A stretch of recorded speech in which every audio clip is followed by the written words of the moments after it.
Pulao recipe এর আগে আমি আপনাদের সাথে শেয়ার করেছি। আজ আমি ভেজ পোলাও বানিয়ে দেখাবো মাত্র 10 মিনিটে। ঘরে থাকা উপকরণ দিয়ে চটজলদি বানিয়ে নিন।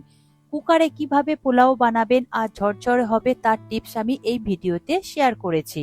পোলাও মানে সবাই ভাবে গোবিন্দভোগ চাল দিয়েই হয়, এটা আমি আজ বাসমতি চাল দিয়ে বানিয়ে দেখাবো। নমস্কার বন্ধুরা, কিচেন টেকনিকে আপনাদের সবাইকে স্বাগত। আমি মধুমিতা। আজ নিয়ে এসেছি দারুণ স্বাদের একটা রেসিপি। চলুন দেখে নেওয়া যাক আজকের রেসিপি। ভেজ পোলাও বানানোর জন্য আমি এখানে বাসমতি চাল নিয়েছি। পোলাও হচ্ছে গোবিন্দভোগ ছাড়াও বাসমতি চাল দিয়েও খুব ভালো হয়, খেতেও বেশ ভালো হয় আর ঝরঝরেও হয়। আমি দেখুন এই মেজারিং কাপে 2 কাপ পরিমাণে আমি চাল নিয়েছিলাম। চালটা আমি খুব ভালো করে ধুয়ে নিয়ে 30 মিনিট মতন জলে ভিজিয়ে রেখেছিলাম। তারপরে জলটাকে খুব ভালো করে ঝারিয়ে এই বোলের মধ্যে রেখেছি। বাসমতি চাল এখানে ওজন হিসাবে 400 গ্রাম মতন রয়েছে। এরপর ভেজ পোলাওর জন্য যে ভেজিটেবল বা সবজিগুলো লাগবে সেগুলো আমি আগে থেকেই রেডি করে নিয়েছি। এখন প্রথমেই নিয়েছি ঝালের জন্য 2টো কাঁচা লঙ্কা। কাঁচা লঙ্কাগুলোকে আমি এইভাবে কেটে নিয়েছি।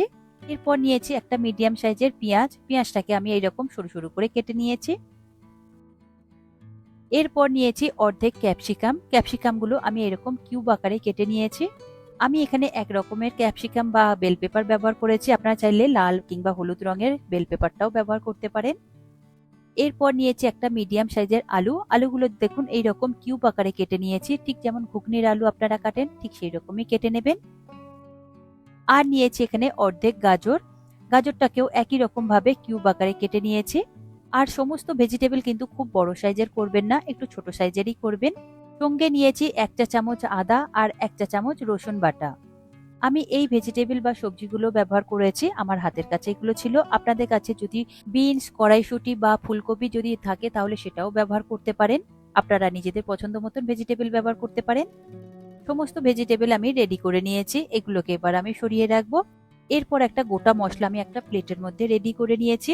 দেখুন এখানে এলাচ, দারচিনি, লবঙ্গ, তেজপাতা, একটা স্টার অ্যানিশ, একটা বড় এলাচ আর নিয়েছি 1 চা চামচ গোটা জিরে। আপনাদের কাছে যদি এই গোটা মশলাগুলো না থাকে, আপনাদের হাতের কাছে যা গোটা মশলা আছে সেই গোটা মশলাই আপনারা ব্যবহার করবেন। এরপর পোলাওটা আমি রেডি করে নেব। তার জন্য একটা প্রেসার কুকার নিয়েছি, যেহেতু আমি প্রেসার কুকারে বানাচ্ছি এটা। প্রেসার কুকারটা গরম হলে তার মধ্যে আমি দিয়ে দেব 2 চা চামচ সাদা তেল আর দিয়ে দেব 3 চা চামচ ঘি। তবে সাদা তেলের পরিবর্তে আপনারা পুরোটাই ঘি দিয়েও তৈরি করতে পারেন। লো ফ্লেমে তেল আর ঘিটাকে খুব ভালো করে গরম করে নিতে হবে। গরম হয়ে গেলে প্রেসার কুকারের চারিদিকে একটু এইভাবে লাগিয়ে দিতে হবে। তারপর এর মধ্যে আমি দেখুন কিশমিশ আর বাদাম নিয়েছি। আপনারা নিজেদের প্রয়োজন মতো নেবেন। বাদাম আর কিশমিশটাকে লো ফ্লেমে হালকা লাল করে একটু ভেজে নেব।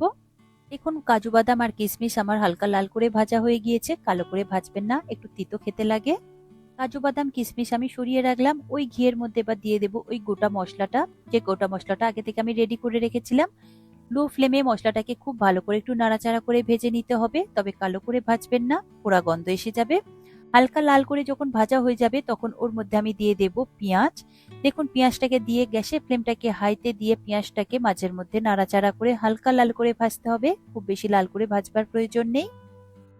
দেখুন পেঁয়াজ খুব সুন্দর করে ভাজা হয়ে গিয়েছে। এরপর এর মধ্যে দিয়ে দেব আলু। আলুটা একটু শক্ত, তাই আলু আর গাজরটাকে আমি আগে দিয়ে একটু ভালো করে ভেজে নেব। তবে গ্যাসের ফ্লেমটাকে লোতে দিয়ে একটু ভাজবেন, তাহলে খুব বেশি কালার আসবে না আর ভিতর থেকেও খুব সুন্দরভাবে সিদ্ধ হয়ে যাবে। আলু আর গাজর দেওয়ার পরে একটু নাড়াচাড়া করে এটাকে আমি ঢেকে দেব, লো ফ্লেমে রেখে দেব, তাহলে খুব সুন্দরভাবে ভিতর থেকে সিদ্ধ হতে থাকবে। দেখুন 2 মিনিট পরে আমি ঢাকা খুলে আপনাদের দেখাচ্ছি কত সুন্দরভাবে একটু ভাজা ভাজা হয়ে এসেছে। আর এইরকম ভাবে ভাজা হয়ে গেলে তারপর এর মধ্যে আমি দিয়ে দেব আদা রসুনের পেস্ট। আদা রসুন দেওয়ার পরে খুব ভালো করে নাড়াচাড়া করে কষিয়ে নিতে হবে আদা রসুনের কাঁচা গন্ধ চলে যাওয়া পর্যন্ত। তবে গ্যাসের ফ্লেমটাকে লোতে দিয়ে করবেন। আর কোনো সবজি আপনারা কালো করে বা লাল লাল করে ভাজবেন না, এরকম হালকা করেই ভেজে নেবেন। দেখুন আদা রসুন কষানো হয়ে গিয়েছে। ঝালের জন্য দিয়ে দিয়েছি কাঁচা লঙ্কা, দিয়ে আরো একবার খুব ভালো করে নাড়াচাড়া করে মিশিয়ে নেব। এরপর এর মধ্যে দিয়ে দেব স্বাদ অনুযায়ী নুন। নুন এখানে আপনারা নিজেদের স্বাদ অনুযায়ী দেবেন, যেহেতু এর মধ্যে পরে চালটা অ্যাড করা হবে। আর দিয়ে দেব কেটে রাখা ক্যাপসিকাম। ক্যাপসিকাম যেহেতু নরম তাই আমি একটু পরে হালকা করে একটু ভেজে নেব, যাতে কাঁচা গন্ধটা চলে যায়। এরপরে খুব ভালো করে একটু নাড়াচাড়া করে 1 থেকে 1.5 মিনিট মতন একটু কষিয়ে নেব।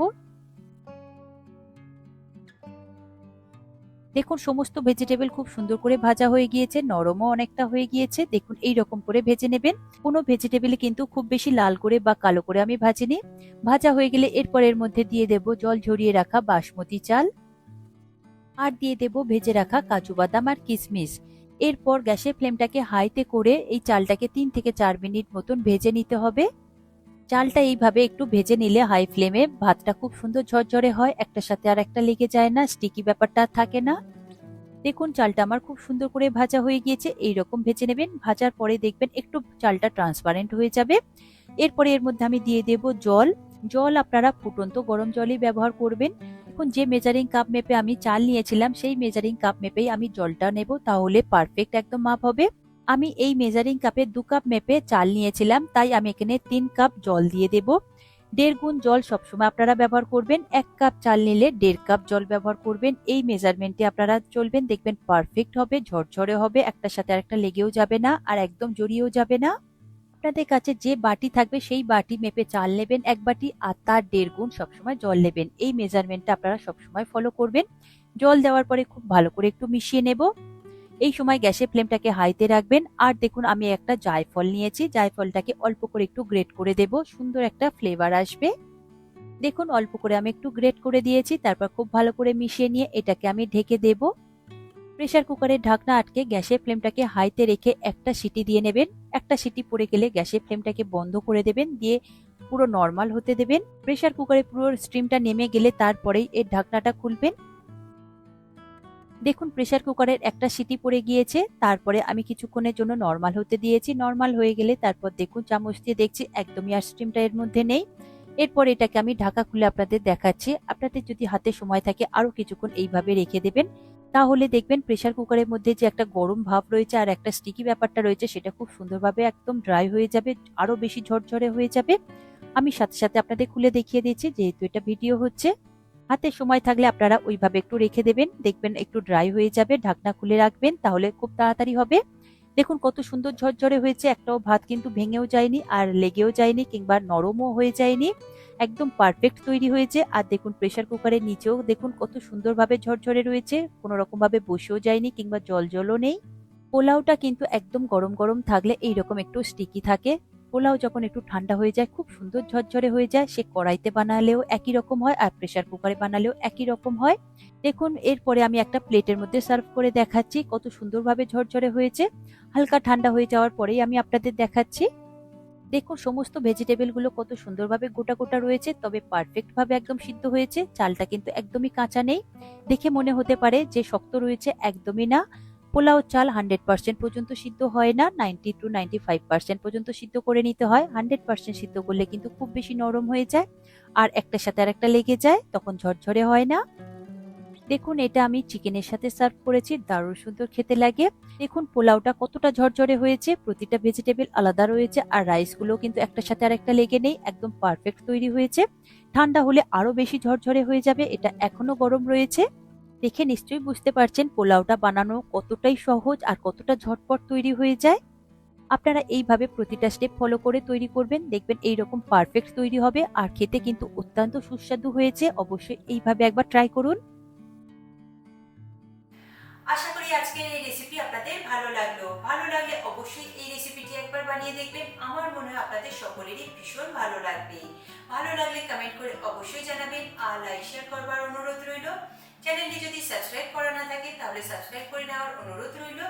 আজ তাহলে এই পর্যন্ত, আবারও দেখা হবে অন্য কোনো দিন অন্য কোনো রেসিপির সাথে। সবাই ভালো থাকবেন, সুস্থ থাকবেন আর ভিডিওটি পুরো দেখার জন্য অসংখ্য ধন্যবাদ।